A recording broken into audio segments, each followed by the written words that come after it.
Yo, what's going on? Sorry this is taking so long. I mean, I had to give you guys a baby pool chronicles episode 1 before that. And then, it just a little, you know how life is. You know, you plan to record some days and then it's just too damn hot. Out in the garage. Garage Talks with Ox, Facts, Lies, and One Truth. It's just so hot in the garage. Sometimes I'm just like, you know what? Not feeling it today. I just, no, I think I'm out. And that's why I'm in here in the office today. Because it's 100, well, you got to think, it's 106 outside, right? With the humidity here in Florida. In the garage, it's that much hotter because I do have an air conditioner in there, but there's not a ton of airflow. I mean, there is, but like, and then you have to have the garage door cracked to get the exhaust out there. And then I got the refrigerator, the beer fridge, got to have the beer fridge, you know what I mean? To keep your beer cold, and it puts off heat. So it gets a little toasty in there. I usually don't mind it. I did this part 3, I should say, of this Bengals kind of walk through of life on this, and it was fine because it was in the morning. I had my coffee with me. You guys remember that. So nonetheless, I'm coming out with you part 4, and we kind of left off with my relationship with AJ McCarron and looking at kind of the blitzes and stuff via the TV copy. He came in every week and did that. Also with Marvin Lewis, working with him. If you kind of were following along on the episodes, that worked with him every week on the highlight film that I would show the team. And the team started mentioning that it kind of looked like a movie trailer, which I think is kind of the point anyway. So, but my relationship, with a few players really kind of blossomed as the season goes along. Cause you're in there every day, right? You're working towards one single goal. That's to win the Super Bowl. The only kind of bad thing is, after that 4-0 start, we were kind of back and forth throughout the year. And, we had some big road wins, like we had a road win at, the New Orleans Saints, but we had a real bad loss versus the Browns, which is an in-division opponent. And our division was so good that year, man. The Ravens were extremely good. We did beat them week 1, but they came back and beat us at home. And the Steelers were really good. They had Antonio Brown, who had a great year. They were rolling really nice. We were pretty good. We did get hit with injuries throughout the year. We only ended up going 9-7. But the 4th team is the Browns in the same division, the Cleveland Browns. And that was the year that definitely early on, Brian Hoyer was absolutely slinging it, right?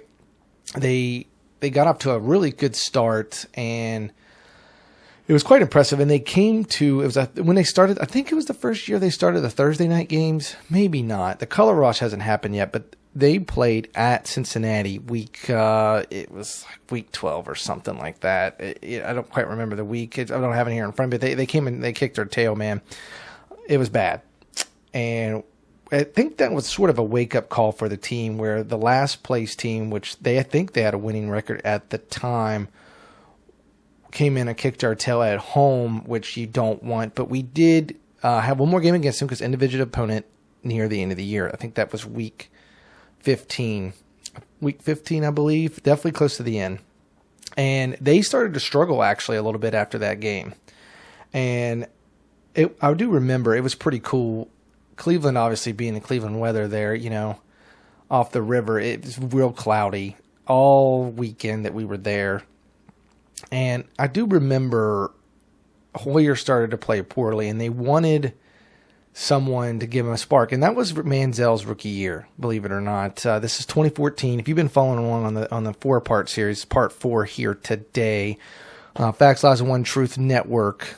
Here, Garage Talks with Ox in my office here. As you notice, my can't tell I'm a big Matrix fan, and where I used to right here, my DV Sport credentials and stuff when I first started there, and then of course you got Call of Duty posters. You gotta love that, but they were kind of looking to go in a different direction with a spark because they were kind of going down here. They were 7-7 when we met them, and that was Manziel's first start when the Bengals played him at Cleveland.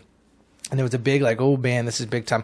We came out and kicked their tail. I think that was kind of like, okay, we can make the playoffs now. We're in good shape, and we could have won the division actually if we would have hung on. And we had the Steelers last week of the year, but it was at Pittsburgh. It was frigid, But not to get too far ahead there, but the Manziel start, we destroyed him.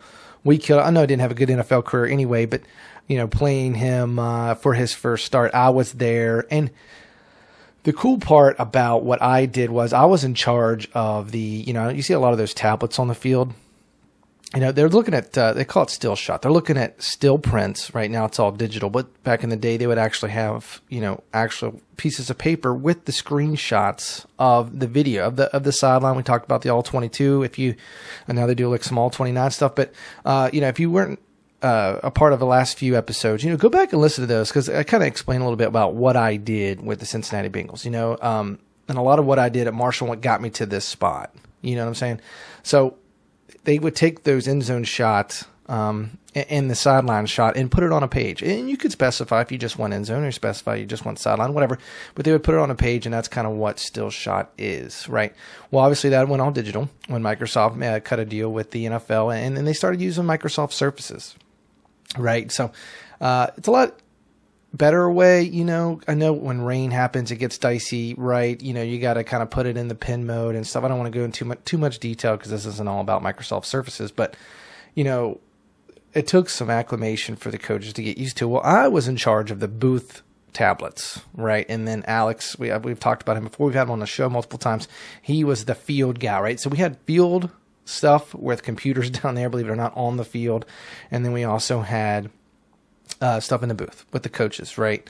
So I was in charge of the booth, living a nice, comfy life, out of the heat, out of the cold. Not a big cold guy, living here in Florida, right? You probably see me sweating sometimes on the episodes here, especially when I'm in the garage. We just talked about how hot it was. So I was up in the booth, living the dream. And a lot of times when we went on the road, we needed people to, get the binders together, right? Because like I said, getting adjusted from paper prints to then using the tablet with your prints on there, like a screenshot on there, was really, and I'm being layman's terms here, but that was really tough for coaches to adjust. So we kind of kept, and they still have prints to this day. To this day, printers are still around on the field and whatnot, but it took some time for them to adjust. So we had to do both that first year that I was there. And on the road, we had to have people that you would know in the area. So when we went to Kansas City, they're both named Kelly, but yeah, Kansas City had someone come help me there, and they actually had an opportunity to get in the booth and help out, which I think is pretty cool, especially for someone who's never done anything like that with the NFL or anything like that before. So they were really helpful for us during games. They would come in, binders would have coaches' names on them. They would come in, they would stuff the, not laminations, but the sleeves that you can put pieces of paper in. They were in charge of taking their binders every series, right? So you would print off, right? Every play would do a print. And then they had to take those pieces of paper, put those still shots, those prints, as I'm saying, into the little sleeves. And then that's, Coach Oxley's binder, right? So then he or she would have to run it to Coach Oxley. And then that is your prints for the series that just completed, whether you scored or there was a turnover, whatever it may be, right? So that was really cool to kind of get your friends involved. If you were, obviously they got to be trustworthy, right? They got to work while they're there. That's the point.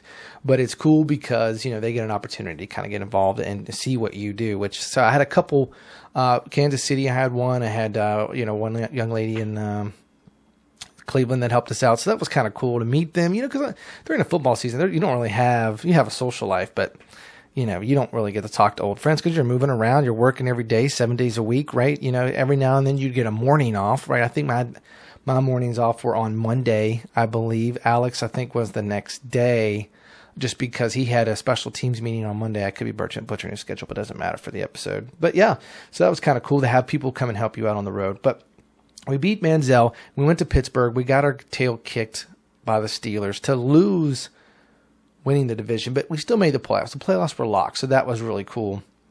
And I'll say this, we were so banged up. We had so many injuries. A lot of our skill guys were injured that year in 2014.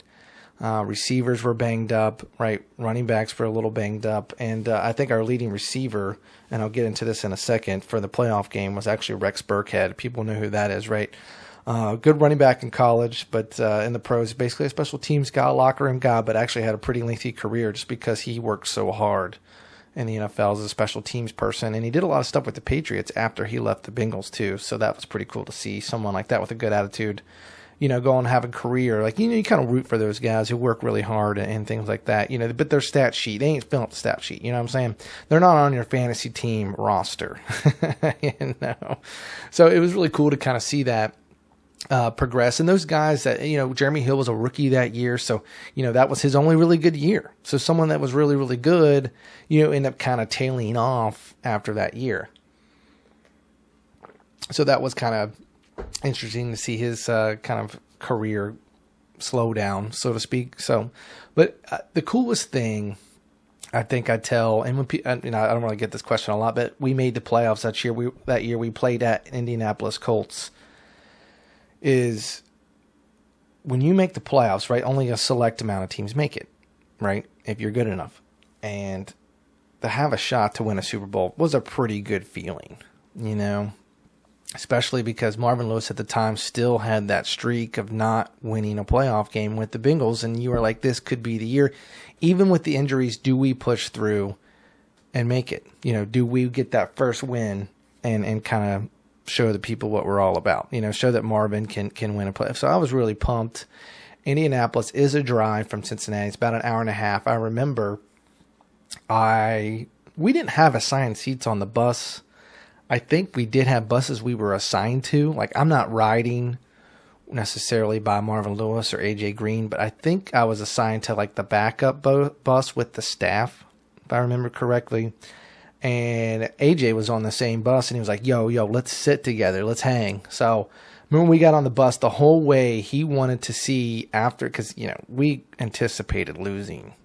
We did. We had nobody available. And he was like, yo, right after this game, the very next day, I'm trying to come to, I think it was back to Indy. I don't remember. And I'm trying to look up some cars. So I mentioned this a little bit on the previous episode, but he wanted to buy a really, really nice car at a really nice dealership that sold like antique cars. And he invited me to go with him. He's like, yo, yeah, I'll pay for everything. I'll pay for the hotel. I'll pay for our meals. I'll pay for everything. You just see if you can go. And that was kind of at a point where I didn't know where we stood if we lost. What I mean by that is my job. Like, do I still come in and work? Am I still expected? Because I made $10. I didn't make no money. I wanted to stay alive.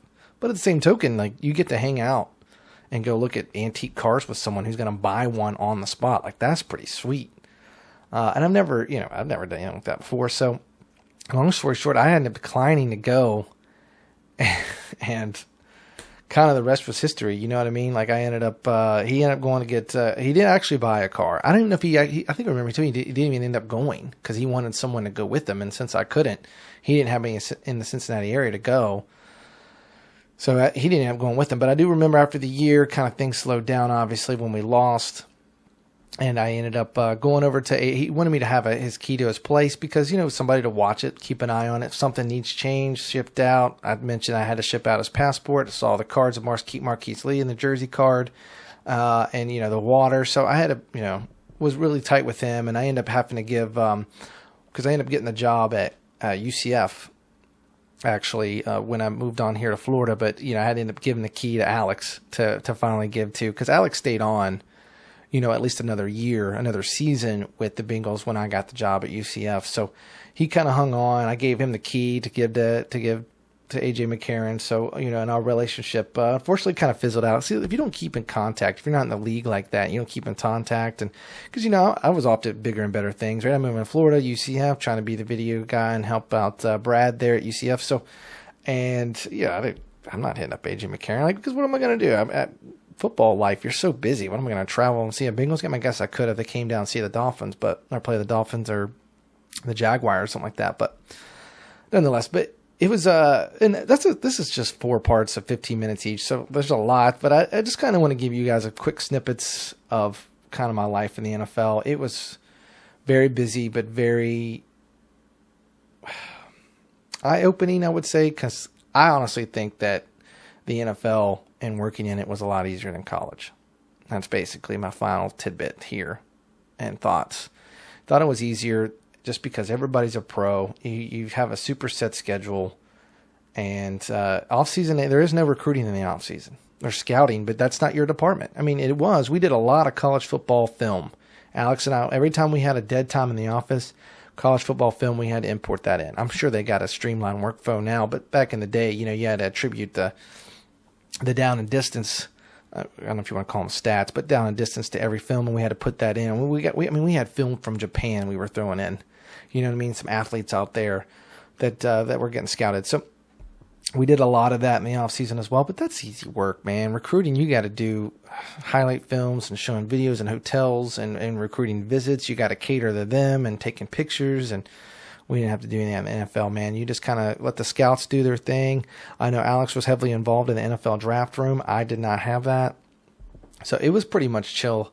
You had your mini camps and stuff like that. Also super chill. That's just basically to check on the guys, make sure they're still working out, staying in shape, and then got their mind right. So the NFL run was awesome. The college run was harder and probably just as good in a lot of sense in terms of, helping me grow and whatnot. So everybody wants to work in the NFL. More power to you. But you're going to learn a lot more at the college level because you're going to have to take a lot more responsibility. And, you grow when you kind of, do more work, I guess, right? Then that's why a lot of people that get a chance to jump to the NFL, they do because it is easier. And hopefully you get paid more money. Hopefully. But nonetheless, Facts, Lies, and One Truth Network, that's kind of the end of the Part 4 series. I kind of want to go quick for you guys. Good Drive to Work podcast. That's kind of what this aimed for and to cater to those audiences that kind of like something short. And you can find us on anywhere you get your podcast, right? I mean, iHeart Podcast, Spotify, Apple Podcasts is probably the most prominent area you can get it. And yeah, you can always listen to us in terms of the stream video on YouTube. You can see that, we're going to be up right here.